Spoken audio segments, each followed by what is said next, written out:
Hello students, welcome to my YouTube channel easy learning. इस video में हम BEGS 183 की बुक जिसका नाम है राइटिंग एंड स्टडी स्किल्स, इसके फर्स्ट यूनिट के सेकंड मोस्ट इम्पोर्टेंट क्वेश्चन पर डिस्कशन करने वाले हैं। तो गाइज, हमारा सेकंड मोस्ट इम्पोर्टेंट क्वेश्चन होने वाला है right the critical thinking strategies for good writing skills. मतलब क्रिटिकल थिंकिंग स्ट्रैटेजीज बतानी जो कि गुड राइटिंग स्किल्स के लिए इम्पोर्टेंट होते हैं, या फिर हम इसको इस तरह से भी कह सकते हैं कि जो क्रिटिकल थिंकिंग है वो किसी भी कुछ भी चीज लिखने के लिए, कुछ भी राइटिंग स्किल्स के लिए किस तरह इम्पोर्टेंट होती है, उसके क्या क्या बेनिफिट्स होते हैं, तो उसकी हमें स्ट्रेटेजीज बतानी है। तो हम पॉइंट वाइज एक एक स्ट्रेटेजी के बारे में बात करेंगे। उससे पहले मैं आपसे कहना चाहती हूँ, अगर आपने मेरे चैनल को सब्सक्राइब नहीं किया है तो प्लीज मेरे चैनल को सब्सक्राइब करें, वीडियो को लाइक करें, शेयर करें, और अगर आपको नोट चाहिए तो आप व्हाट्सएप पर कॉन्टेक्ट कर सकते हैं। तो चलिए स्टार्ट करते हैं। Critical thinking strategies for good writing skills, उसकी क्या क्या स्ट्रैटेजी होती है कि हम एक अच्छी सी राइटिंग स्किल्स बना सकें। गुड राइटिंग स्किल्स के लिए क्या क्या स्ट्रैटेजीज हो सकते हैं क्रिटिकल थिंकिंग की। तो when you being drafting your एसे और स्टोरी और assignment, you must be a critical thinker in another way. जब भी हम अपना यानी कि ऐसे लिख रहे होते हैं, स्टोरी लिख रहे होते हैं या फिर असाइनमेंट लिख रहे होते हैं, तो हम एक क्रिटिकल थिंकर की तरह सोचना शुरू करते हैं। हमें एक क्रिटिकल थिंकर बनना पड़ता है। You have to become your toughest reader critic. You must develop the skills of objectively reviewing what you have written at every stage. हमें पता होता है कि किस तरह से जो स्किल्स है हम उसको किस तरह से डेवलप करना है ऑब्जेक्टिवली, ताकि हम जो लिख रहे हैं, जो भी रिटर्न वर्क कर रहे हैं, जो भी चीज लिख रहे हैं, जैसे ऐसे लिख रहे हैं, स्टोरी लिख रहे हैं, तो उसको हमें हर एक उसकी स्टेज पर उसको अच्छे से हम रिव्यू कर सके, हमें पता हो कि क्या है। To be reflective person, one needs to be aware of the following issues. तो काफी सारे इश्यूज होते हैं, या फिर हम कह सकते हैं काफी सारी स्ट्रेटेजीज होती हैं जो कि गुड राइटिंग स्किल्स के लिए इम्पोर्टेंट होती हैं। तो हमारी फर्स्ट रहेगी, ये नंबरिंग गलत हो गई, फर्स्ट है हमारी learn to different fact from the opinion. Number a fact remains true no matter who presents it.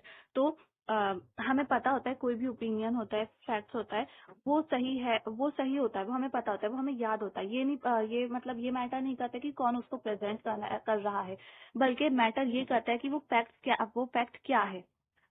Some statements are considered facts because they have been verified by research and generally accepted everyone. तो जो कुछ statements होते हैं या फिर facts होते हैं वो वेरीफाई होते हैं, रिसर्च की जाती है उन पर, और फिर उस वो जो फैक्ट्स होते हैं उनको हर कोई इसको एक्सेप्ट करता है, एवरीवन एक्सेप्ट करता है। ऐसा नहीं होता है कि अगर कोई फैक्ट है तो कोई एक उसको एक्सेप्ट करेगा, कोई दूसरा उसको एक्सेप्ट नहीं करेगा, कोई उसको रिजेक्ट कर देगा। हर कोई उसको एक्सेप्ट करता है, चाहे वो फैक्ट किसी ने भी प्रेजेंट किया हो। जैसे कि we accept as a fact that dogs are domestic animals and tigers are wild animals. तो आई होप आपको समझ आ गया होगा एग्जाम्पल से। तो हमारा सेकंड पॉइंट रहेगा support your opinions with evidence. जो क्रिटिकल थिंकर्स होते हैं वो अपने ओपिनियंस को एविडेंस के थ्रू सपोर्ट, मतलब अपने ओपिनियंस के साथ साथ एविडेंस भी देते हैं, और उनके जो ओपिनियंस होते हैं उनको एविडेंस की सपोर्ट से ही दिखाया जाता है। तो जब कोई भी क्रिटिकल थिंकर कुछ रिटर्न करता है, कुछ लिखता है, कोई ऐसे या फिर असाइनमेंट हो गया, स्टोरी हो गई, तो उसके लिए उसको, अभी मैं आपको पढ़ के बताती हूँ, उसके लिए वो बहुत सारी चीजों का सपोर्ट लेता है, बहुत सारे एविडेंसेस का सपोर्ट लेता है। जैसे these could be examples and illustration, statistics, opinions of experts और even experiences of family and friends. I hope आपको समझ आ गया होगा। जो एक क्रिटिकल लीडर होता है वो काफी सारी चीजों का ये जो एविडेंस है, एविडेंस के एग्जाम्पल्स यहाँ पे illustration, statistics, opinions of experts and experiences of family and friends. The more convincing the evidence, the more likely that readers accept your views are true. जो रीडर्स होते हैं, इस तरह से आपके जो व्यूज होते हैं उसको ट्रू समझते हैं, समझ पाते हैं और उसको एक्सेप्ट भी कर पाते हैं। Evaluate the strength of your evidence. As you choose your evidence, you should ask yourself the question, are these point supporting my topic sentences. मतलब जब भी कोई क्रिटिकल थिंकर होता है, वो कोई कुछ लिख रहा होता है, तो वो सबसे पहले अपने एविडेंस को चूज करते वक्त खुद से ये क्वेश्चन पूछता है कि are these points supporting my topic sentences. जो भी वो पॉइंट ले रहा है, क्या वो उसके टॉपिक को सपोर्ट कर रहे हैं, ये क्वेश्चन उससे पूछता है। If you are using statistics और any other material, be sure it is from a reliable source. अगर वो उसको सपोर्ट कर रहे होते हैं, अगर उसमें स्टैटिस्टिक्स का यूज हुआ होता है या फिर किसी भी मटेरियल का, तो वो श्योर होता है कि ये एक रिलायबल सोर्स है. In other word, you must develop a critical eye for choosing the best evidence to support your topics. I hope ये आपको समझ आ गया होगा. फोर्थ स्ट्रैटेजी या फिर फोर्थ पॉइंट कह सकते हैं, avoid biases and strong emotions.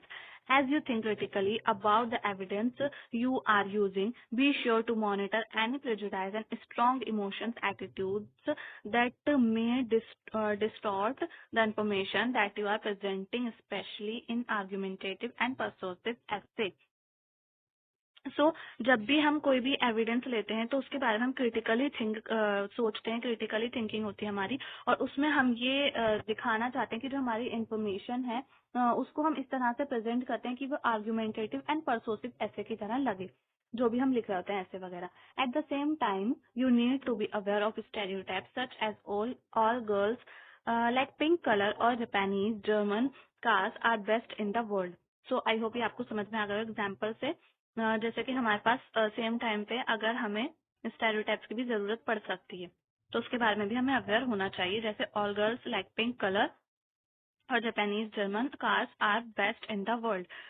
सो हमारा फिफ्थ पॉइंट रहेगा, use your logic. Whenever you write on any controversial matter, then you should use your logic and understand carefully both of sides and then make your judgment.